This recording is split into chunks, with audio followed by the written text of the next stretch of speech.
going to go over just a quick install of these Atlas gutter guards.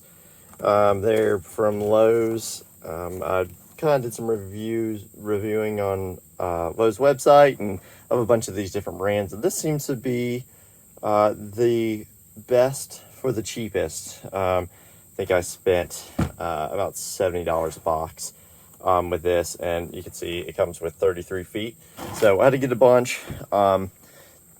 They actually have an easy tool that you can use where you can like scan your you scan the box, or you can do that. But anyways, you can look up your address and actually measure your gutters. I couldn't do mine because we literally live in the middle of nowhere, and mine's not on the map right now. So just want to go over a quick install with it.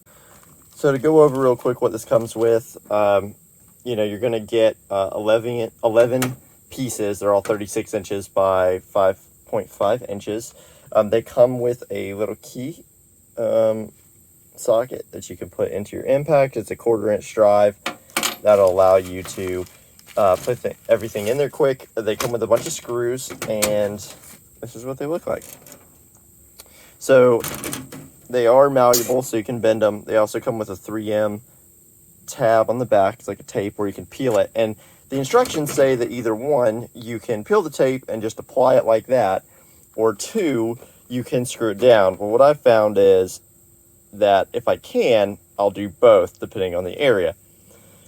So it also says, depending on your roof pitch, that you need to go ahead and like pre-bend it down here. Well, I started to do that, and I realized it was more pain than it's worth, and I found out that I can actually just bend them up there, and it works out better. So I'll show you a quick way to do it.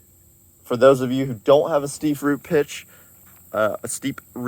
like I do, it'll be way easier. You just be able to slap it in there, you'll be in good shape. But for me, it's a little bit more difficult, but I'll kind of show you my process for doing that. Before I do anything, things you're going to need: an impact gun, which I've got it up there on the roof right now. You're going to need some metal shears.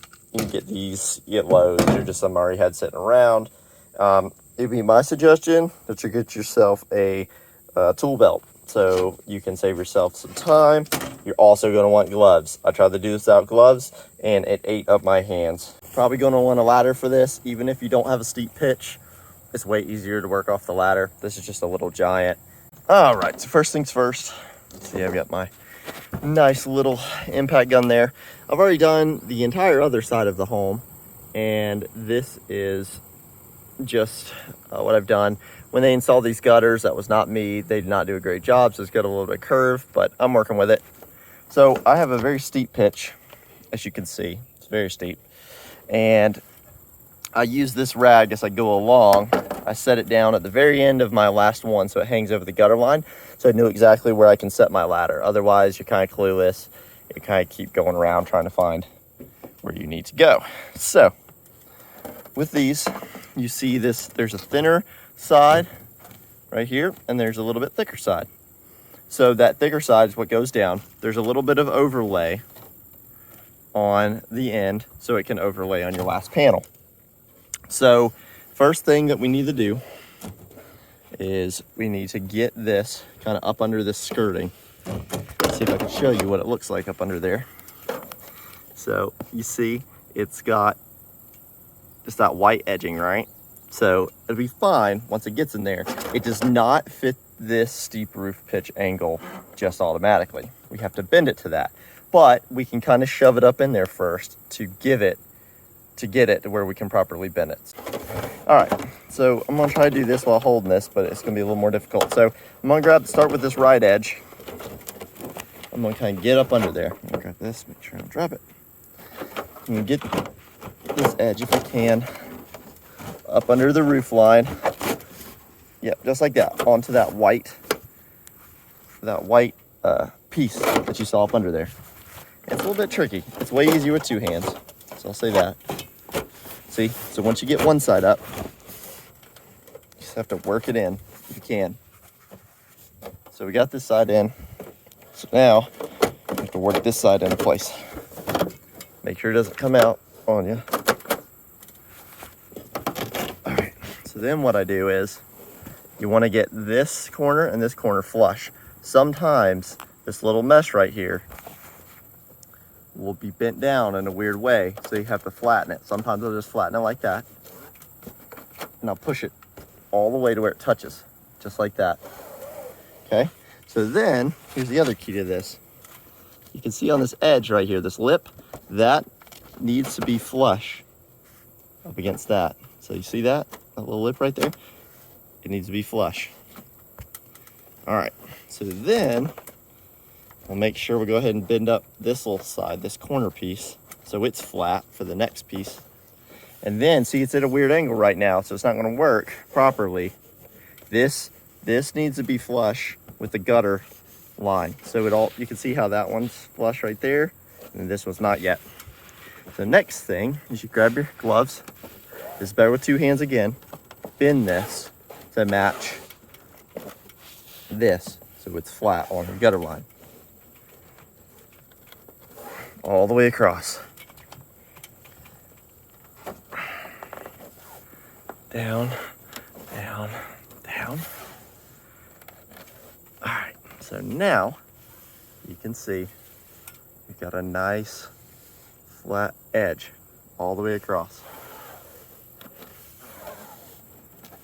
And then tuck it down over here and make sure it's nice and flat where it matches up. All right, at this point, it's kind of bent and it's perfectly matching the curvature of this. This is when I'm going to take off this little tab. Now, this is going to be hard to show, but all I do is I pop this corner up. I don't know if you can see with all the sunlight. I'll try to do it this way. You can see the 3M tape right up underneath that edge right there.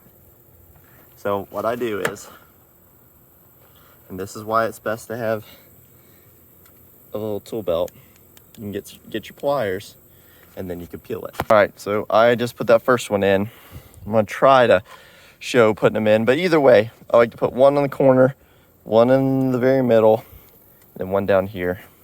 So a total of 3. All right, let's see here. If I can show it without that phone dropping here. All right. So one on the far end, one in the middle, one on the far left. There's 2 little lines here, you'll see. There's 2 little grooves. I like to do it right on this edge of this outer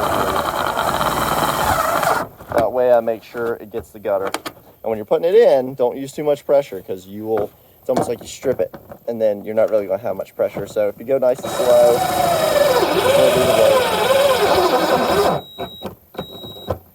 you'll feel it tighten up. And that's exactly what you want. One point I think that's pretty important is when you get to the end of these, sometimes you might have to kind of modify it a little bit. So this is what I did. So you can see it's a shorter piece. So all I do is I measure, I'll grab a full piece and I'll get it from here. I'll line it up and then I'll mark it at the end of the gutter. And then also up here underneath the edge of the shingles, because it's different. There's about a difference of about that. And then you cut up a little bit high. And these are instructions that are in the manual, but you can see where you just bend it down kind of into a triangle for that area. So just a nice little trick when you get to the end of a section. So here's what a piece looks like for the end of a gutter line. This is where you see you nip it up there and down there.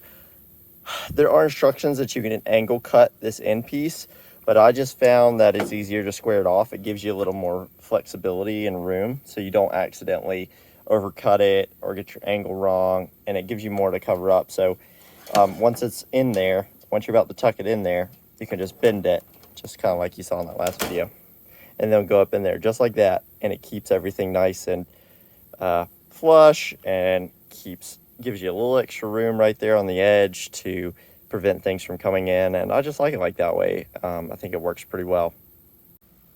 Well, I got all the gutter covers on for the entire house all the way around. I hope this video helped you in some way. If you have any questions, just feel free to comment, and I'll do my best to help you try to figure out the best way to do it if you have any problems. I will try to post a video if we get a hard rainfall.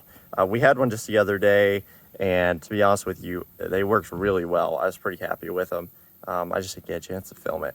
So, all right, guys, appreciate it.